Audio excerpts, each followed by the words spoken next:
ओम नमश्चंडिकाय नमः। अब सुनिए दुर्गा सप्तशती के पंचम अध्याय में देवताओं द्वारा माँ भगवती की दिव्य स्तुति। महिषासुर के वध के बाद जब सभी देवताओं ने प्रसन्न होकर माँ भगवती की स्तुति की, वही दिव्य स्तुति दुर्गा सप्तशती के पंचम अध्याय में वर्णित है। आइए श्रद्धा के साथ इसका पाठ सुनते हैं। महर्षि मेधा ने कहा, पूर्व काल में शुंभ निशुंभ नामक असुरों ने अपने बल के मत से इंद्र का त्रिलोकी का राज्य और यज्ञों के भाग छीन लिए थे, और वह दोनों इसी प्रकार सूर्य, चंद्रमा, धर्मराज और वरुण के अधिकार भी छीनकर स्वयं ही उनका उपयोग करने लगे। वायु और अग्नि का कार्य भी वही करने लगे, और इसके पश्चात उन्होंने जिन देवताओं का राज्य छीना था उनको अपने अपने स्थान से निकाल दिया। इस तरह से अधिकार छीने हुए तथा दैत्यों द्वारा निकाले हुए देवता अपराजिता देवी का स्मरण करने लगे कि देवी ने हमको वर दिया था कि मैं संपूर्ण विपत्तियों को नष्ट करके तुम्हारी रक्षा करूंगी। ऐसा विचार कर सब देवता हिमालय पर गए और भगवती विष्णु माया की स्तुति करने लगे।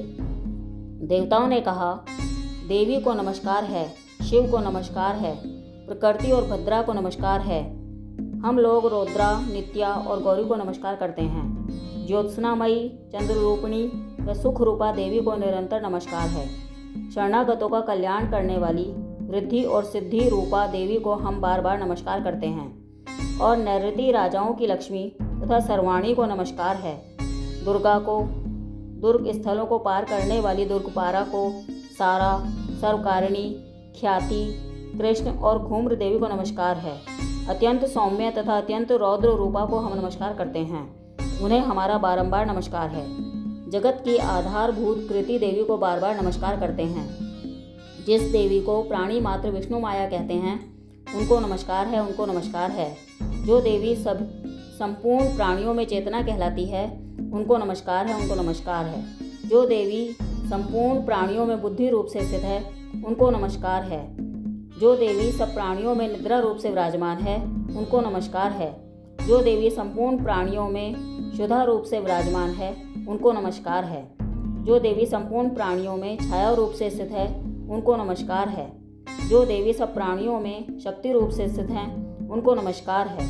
जो देवी संपूर्ण प्राणियों में तृष्णा रूप से स्थित हैं उनको बारंबार नमस्कार है। जो देवी सब प्राणियों में शांति रूप से स्थित हैं उनको नमस्कार है, बारंबार नमस्कार है। जो देवी सब प्राणियों में जाति रूप से स्थित हैं उनको नमस्कार है। जो देवी सब प्राणियों में लज्जा रूप से स्थित हैं उनको नमस्कार है, बारंबार नमस्कार है। जो देवी सब प्राणियों में शांति रूप से स्थित हैं उनको बारंबार नमस्कार है।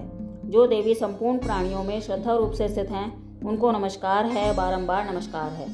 जो देवी संपूर्ण प्राणियों में कांति रूप से स्थित हैं उनको बारंबार नमस्कार है।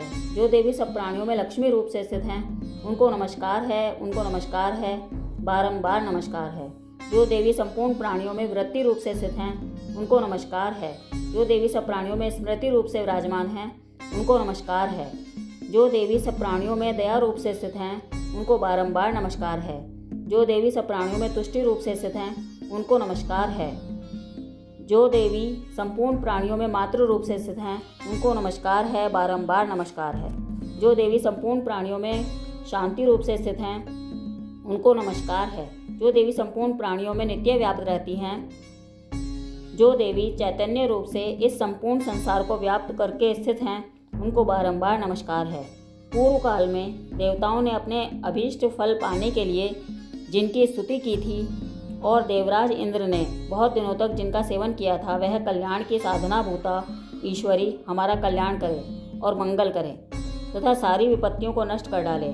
असुरों के सताए हुए हम संपूर्ण देवता उस परमेश्वरी को इस समय नमस्कार करते हैं तथा जो भक्तिपूर्वक स्मरण की जाने पर तुरंत ही सब विपत्तियों को नष्ट कर देती है, वह जगदम्बा इस समय भी हमारा मंगल करके हमारी समस्त विपत्तियों को दूर करे।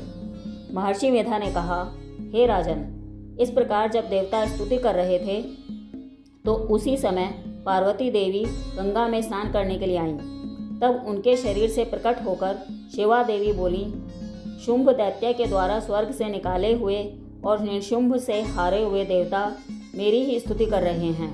पार्वती के शरीर से अंबिका निकली थी, इसलिए उसको संपूर्ण लोक में इसलिए उसको संपूर्ण लोक में कौशिकी कहते हैं। कौशिकी के प्रकट होने के पश्चात पार्वती देवी के शरीर का रंग काला हो गया और वह हिमालय पर रहने वाली कालिका देवी के नाम से प्रसिद्ध हुई।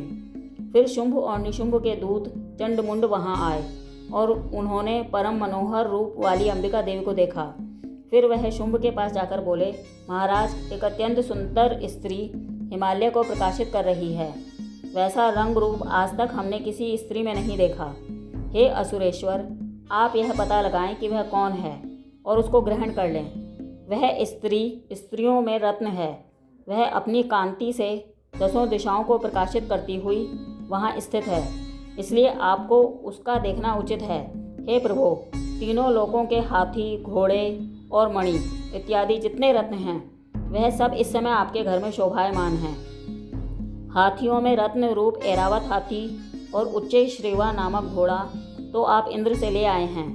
हंसों द्वारा जुता हुआ विमान जो कि ब्रह्मा जी के पास था, वह भी अब आपके पास है। यह महापद्य नामक खजाना आपने कुबेर से छीना है। समुद्र ने आपको सदा खिले हुए फूलों की किंजल किली माना नामक माला दी है। वरुण का कंचन की वर्षा करने वाला छत्र आपके पास है। रथों में श्रेष्ठ प्रजापति का रथ भी आपके पास ही है। हे दैत्येंद्र, मृत्यु से उत्क्रांतिता नामक शक्ति भी आपने छीन ली है और वरुण का पाश भी आपके भ्राता निशुंभ के पास ही है और समुद्र में पैदा होने वाले सब प्रकार के रत्न भी आपके भ्राता निशुंभ के अधिकार में हैं और जो अग्नि में न जल सके ऐसे 2 वस्त्र भी अग्निदेव ने आपको दिए हैं। हे दैत्यराज, इस प्रकार सारी रत्न रूपी वस्तुएं आप संग्रह कर चुके हैं, तो फिर आप यह कल्याणमयी स्त्रियों में रत्न रूप अनुपम स्त्री आप क्यों नहीं ग्रहण करते? महर्षि मेधा बोले। चंडमुंड का यह वचन सुनकर शुंभ ने विचारा और सुग्रीव को अपना दूत बनाकर देवी के पास भेजा। प्रथम उसको सब कुछ समझा दिया और कहा कि वहाँ जाकर तुम उसको अच्छे से समझाना और ऐसा उपाय करना जिससे वह प्रसन्न होकर तुरंत मेरे पास चली आए। भली प्रकार समझाकर कहना। दूत सुग्रीव पर्वत के उस रमणीय भाग में पहुंचा जहाँ देवी रहती थी। दूत ने कहा, हे देवी, दैत्यों का राजा शुंभ जो इस समय तीनों लोकों का स्वामी है, मैं उसका दूत हूँ और यहाँ तुम्हारे पास आया हूँ। संपूर्ण देवता उसकी आज्ञा एक ही स्वर में मानते हैं। अब जो कुछ उसने कहला भेजा है वह सुनो।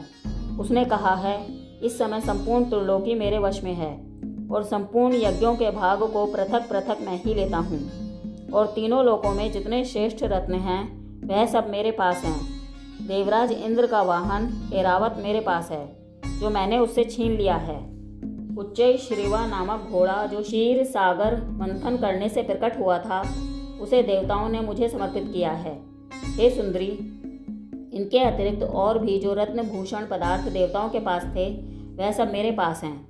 हे देवी, मैं तुम्हें संसार की स्त्रियों में रत्न मानता हूँ क्योंकि रत्नों का उपभोग करने वाला मैं ही हूँ।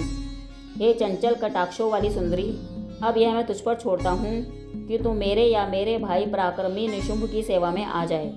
यदि तू मुझे वरेगी तो तुझे अतुल महान ऐश्वर्य की प्राप्ति होगी।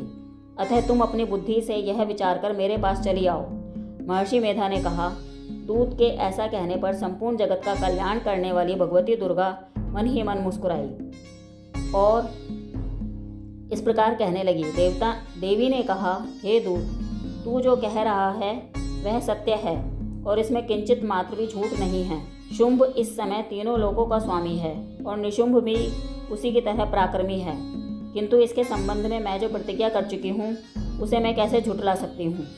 अतः तू मैंने जो प्रतिज्ञा की है उसे सुन। जो मुझे युद्ध में जीत लेगा और मेरे अभिमान को खंडित करेगा तथा बल में मेरे समान होगा, वही मेरा स्वामी होगा।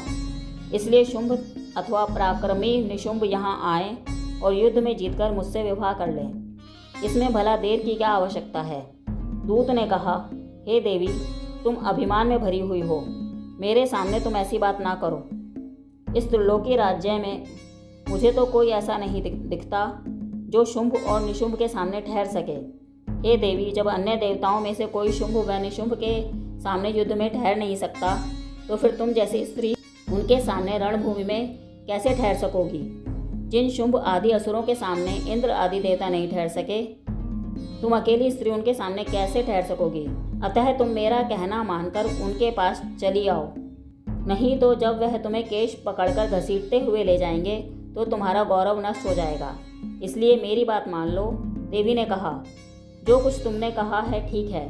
शुंभ और निशुंभ बड़े बलवान हैं, लेकिन मैं क्या कर सकती हूँ, क्योंकि मैं बिना विचारे प्रतिज्ञा कर चुकी हूँ। इसलिए तुम जाओ और मैंने जो कुछ कहा है वह सब आदर पूर्वक असुरेंद्र से कह दो। इसके पश्चात वो जैसा उचित समझें करें। जय माता की। ओम नमश्चंडिकाय नमः। या देवी सर्वभूतेषु शक्तिरूपेण संस्थिता नमस्तस्यै नमस्तस्यै नमस्तस्यै नमो नमः। अगला अध्याय हम अगले वीडियो में लेकर आएंगे, इसलिए चैनल को सब्सक्राइब करना ना भूलें।